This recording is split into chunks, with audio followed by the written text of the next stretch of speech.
struggle to colour fur and feathers with alcohol markers? Today is your lucky day because I'm going to share with you my simple techniques on how to create these textures with alcohol markers. Hello lovely colouring friends, my name's Amanda and this is my channel Amanda Colours, and this is my little friend Emerald, and she loves to stop by every video to say hello, and she wanted me to let you know that Australia is home to the world's only egg-laying mammals. We actually have two, the platypus and the echidna. These incredibly unique animals. They have fur, but they also lay eggs, which blends traits from multiple animal groups, which is kind of cool and kind of perfect inspiration for today's fur and feather techniques. So I'll be covering the essential techniques for blending and texturing fur and feathers using alcohol markers, plus a few extra tips along the way to make your colouring pop. So grab yourself a drink, grab your markers or your pencils, no, your markers, because this is about markers, and let's get started. Okay, so I actually had a request towards the end of last year. I coloured a whole bunch of Matchstick Mouse pages, and someone asked me if I could show my technique for colouring fur and feathers for using alcohol markers. So that's what I'm going to do today. I have chosen a page from Matchstick Mouse, A Rainy Day Colouring Book by Morgan O'Brien, and the page that I have chosen is this one here because we actually have both birds and Matchstick Mouse, which has fur. So I'm going to zoom in a little bit so that we can see a bit better. And I'm also going to try a new technique in this video to in my editing. I haven't done it before, so we'll see if I'm actually able to do it. But I'll try and zoom into some details while I'm doing them at the same time. So let's start with the fur. No, let's start with putting some paper in behind our page so we don't forget and ruin the page behind. That is an essential tip when you are colouring with alcohol markers because they will bleed through. I like to use some sort of paper that's quite textured and absorbent. I tend to use more than one sheet just to make sure that nothing is going to go through to the next colouring page. So I'm going to start with Matchstick Mouse because I have coloured her so many times. I kind of know what I'm doing, and it's a good way for me to get started. What I tend to do for both fur and feathers actually is I choose a range of colours that that are in kind of like a gradient. So when you can use any alcohol markers for this, and I'm going to kind of colour them a little bit more in realistic colours today, but you can actually apply the principle with any colours. Just so if you're wanting to do like a pink mouse, you could still use a range of colours for that, just in pink tints and shades. So I always start with the lightest colour, and that kind of gives you a foundation. It also means that you can add in your shadows, and it starts to give you a bit more of the fur texture. So you want at least 3 tints and shades of your colour. You want a light, a medium and a dark. The more colours or tints and shades you add in, the more detail you're going to get. I'm going to be using my Copic markers because I love them, and in my opinion you just can't get better than Copic. Even though they're expensive, they are worth it over the time that you have them. I am actually using some Copic Chow markers and some Copic sketch markers. The sketch markers are these oval shaped markers and the Chow markers are these round ones. So I'll be using E30, E31, E33, E35 and E37, and these are the colours I always use for Matchstick Mouse. I'm going to go in and do, so her little part of her nose, her muzzle here is white, so I just usually go in with the lightest colour and do do a base coat of her belly and her face. Then what I tend to do is I try to let some layers in between dry so that you can actually get a crisper line with your fur strokes. So I'm going to let that stay there and dry. So I'm going in now with my next darkest color, which is E31, and I'm going to do a base coat of her body fur. Her little hands are a pinky color, which I might not even do in this video because I just want to focus on the fur.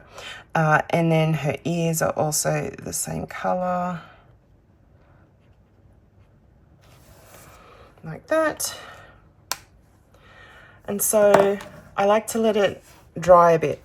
So I'll edit this out, but I'm going to let it dry a little bit, and then I'll come back and put in the details. Okay, so now I'm actually going to take that same medium color, so E31, and I'm going to go in and do some shadows on the light area. So I'm going to do small flicking motions, and I want the end of my flick to be like the outside or the end of her fur. So I'm going to hardly touch it at all and do little flicking motions.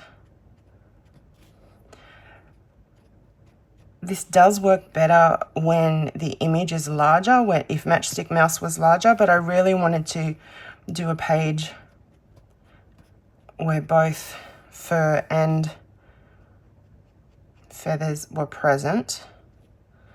So I'm just going in, adding in some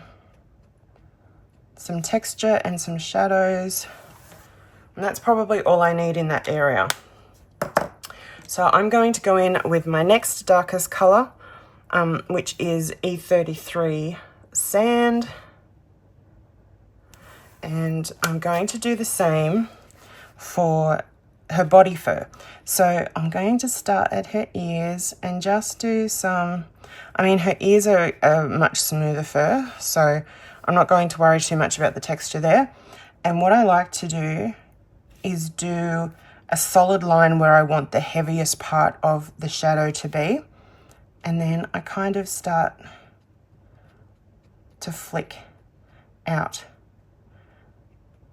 And I really am, because it's so small, I am really hardly even touching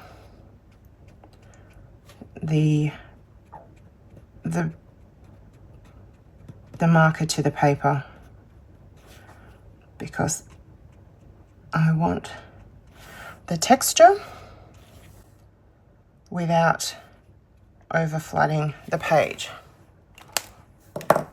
So I'm going to go in with my next darkest color, which is E35, and do the same. I find I do less and less as the colors get darker. You want to do your strokes randomly. You don't want to do them in solid lines, or you start to get lines across the fur, which looks odd, and it doesn't, it doesn't look as natural.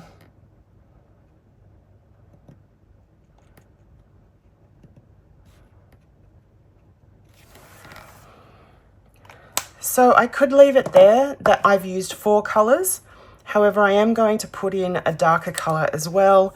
I just find it gives more of a dynamic feel to the fur.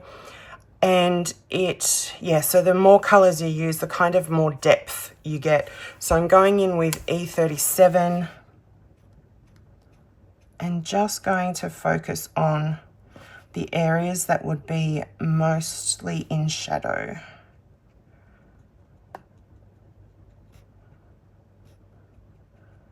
And I try to do my strokes in the direction that the fur would actually grow.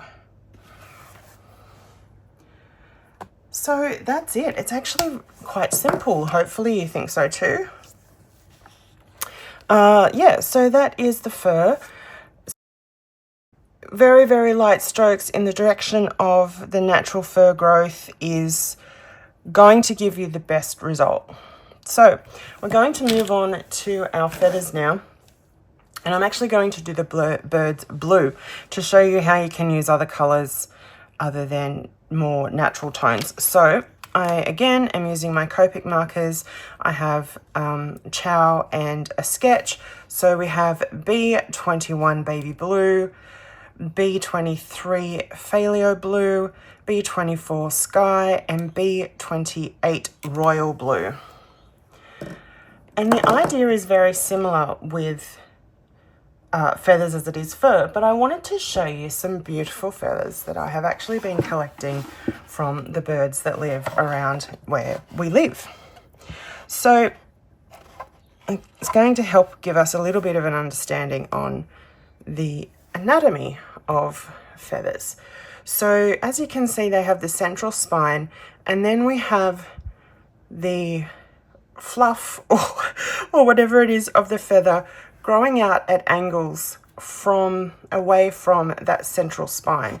You might be able to see it a bit better on this gorgeous kookaburra feather. So we have central spine, and then we have all these tiny lines of feather coming out at angles from that spine. And as you can see, feathers often have a color variant and a gradient to them as well.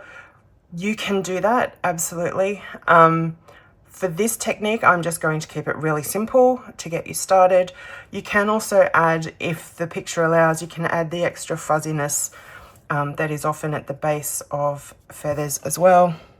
But how gorgeous are these? This is a little feather from a rainbow lorikeet. It's so sweet. But yes, I've just been collecting some feathers. So I thought that might be helpful. So let's go in with this guy here. And my lightest color is my B21 Baby Blue. And I think I'm going to do a similar thing. I'll do the face in the lightest color. In fact, I'm going to flick this out this way, so we start to get like a movement in the feathers. I might do that bit darker. Maybe the main body of the bird is light.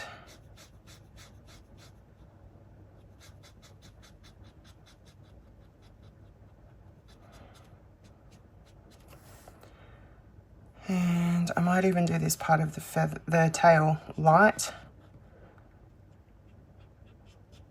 And then we can add in, actually, you know what? I'm going to do the whole bird light, and then we can add in our details.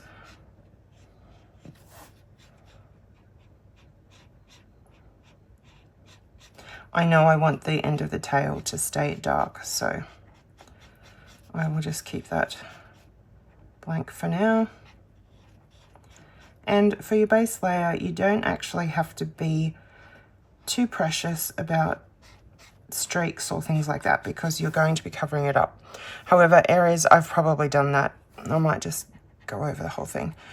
But areas that you are keeping this color, you do want to be a bit more careful. Okay, so let's let that dry a little bit, and we'll come back and add in the details. Okay, it's not completely dry, but it's dry enough for us to go back in. So now I have my medium color, which is my B23. Oh, I can't get the lid off. Okay, so again, we're going to go in, and as we can see here, we already have like a central line for our feathers. So I'm going to start with that and start by flicking down towards the ends in that kind of V shape that we saw, or inverted V, I guess, that we saw on the actual feathers. And I'm going to extend it up to the next feather. Now we can also add in our own central line. And again, you want to be really light. As you can see, if I'm touching it too much, we're going to start getting too much blending, and then you lose the details.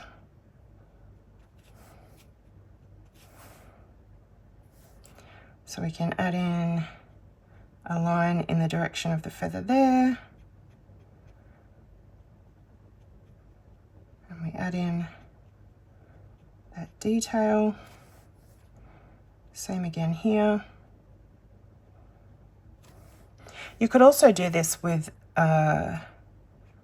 gel pens or fine liners if you wanted to do your base color in alcohol markers and then add in your detail with a different medium. That is an option too.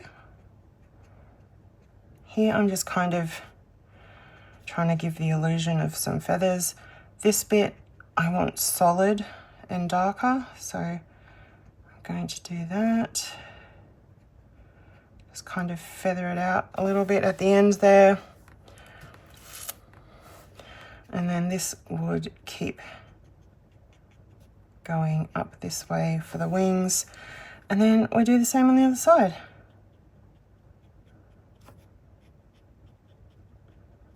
You do want the light to come through. It is a bit of a backwards kind of technique because usually you would think that the lightest part of the feathers or the fur would be on top, and technically that is true, but in order to get the technique to work, we do kind of need to do it back to front, because if you do your darkest layer first, you're not going to actually get any detail because your markers just don't work that way. So as you can see, I'm trying to be as light as I possibly can, hardly even touching the paper. It does take a bit of practice, and you know, I'm still not even an expert by any means. Going to add a bit of extra blue where we might have some shadow, but we will build that up with our darker colors in a minute. This is just getting a bit of a base down. Okay, what do we want to do on the back here? I think we'll just add some texture. Really light flicking motions in the direction that the feathers would be growing.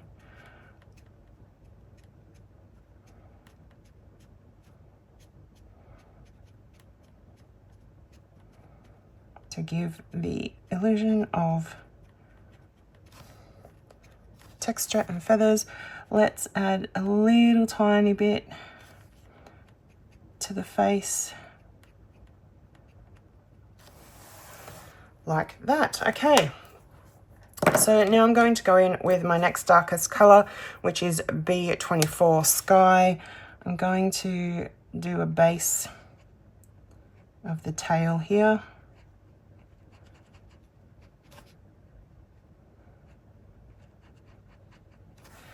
And then I'm going to go in, add some texture to this darker band through there, and then add in some shadows.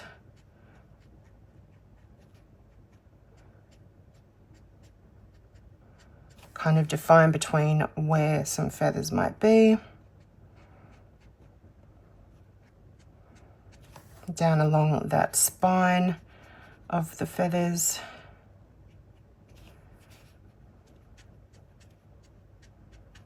There's not much tonal difference between this and the last color, so you're not going to notice it majorly, but we can use our darkest color to help with that. And that's something you want to think about when you're choosing your colors. You want to make sure that you have enough tonal difference between your tones, because if they're too close, you don't really start to get that effect that you want for the texture of the fur or the feathers. So let's go in with our darkest color now, Royal Blue B28, and I'm going to go in where the darkest part of the shadows would be. I'm also going to go in here and add in our feather texture for this end part of the tail.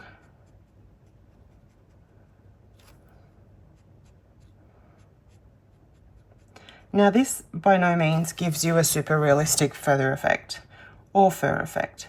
This is just a very, very simple way just to give that kind of extra element to your coloring rather than just flat color, which also has a very valid place.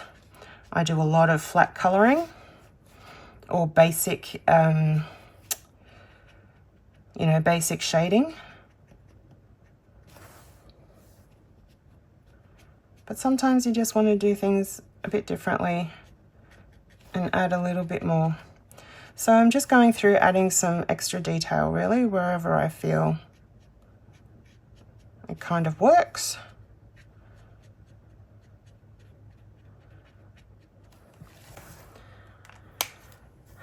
And that's the basic technique for both feathers and fur. What you can also do is then go back in and add in some extra highlights. And you can do that with gel pens.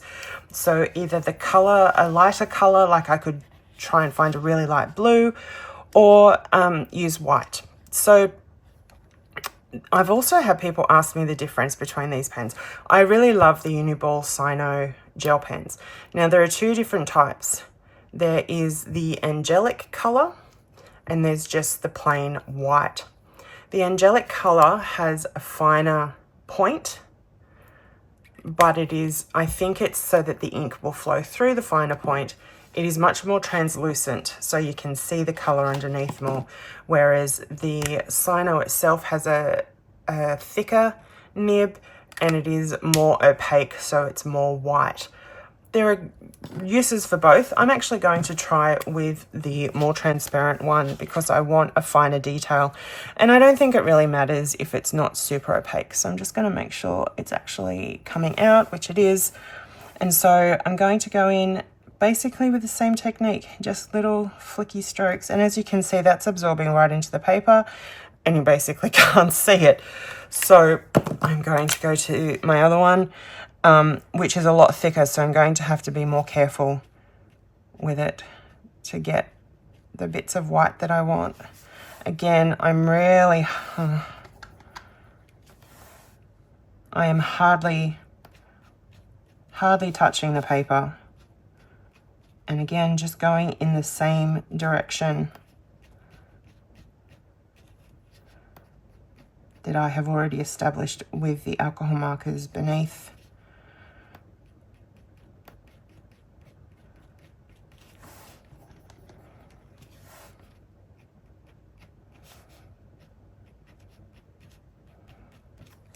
And then with Matchy, we can just do a few. I should have done her first, so I'm not leaning over my bird.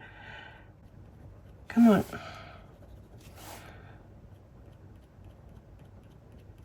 Just adding in some white. Again, just to add a little bit more texture, a bit of highlight. And then I can kind of clean up her nose a little bit here. Like that. So that's really it. So here are some of the things to watch out for, I guess. You don't want to overblend. So you actually want it to be streaky. You want your lines to be visible because that is what is going to give you the texture. You don't want to do too many of them or it just sort of starts to look like a big glob of color. And you don't want to apply too much pressure. You want your strokes to be very light in a flicking motion. Brush tips are going to be absolutely best for this. You can probably use a bullet tip or a fine tip. I don't think chisel tip is really going to be very good for this technique, so that's something to think about. And always use at least 3 layers or 3 tones of color. So you want a light, a medium, a dark. the more you add, the more texture you're going to get. If you do overblend your colors and you do too much, the only way to really fix that is to use your next darkest color and add more texture back in. So you might not end up with your bird or your mouse or whatever creature it is that you're coloring being as light as you originally wanted, but you can kind of fix it by adding that texture back in with a darker color. Let me know if you have any questions. I hope this was clear. I hope that it's been really helpful. I tried to keep it simple. As I said, you can get as complicated as you want with it. Like, I could start putting in some purples to make my shadows even darker. I could, you know, layer up different colors to create a much more realistic effect, or even just a more interesting effect. But I wanted to keep it simple today. But yeah, let me know what creatures you're thinking of using this technique on. I think that would be lots of fun to find out. And if you found the tutorial helpful, don't forget to like the video and subscribe to the channel, because I'm hoping to do a lot more tutorials like this using alcohol markers. But that is it from me today. So thank you so much for watching. And yeah, I'll see you in the next video. Bye.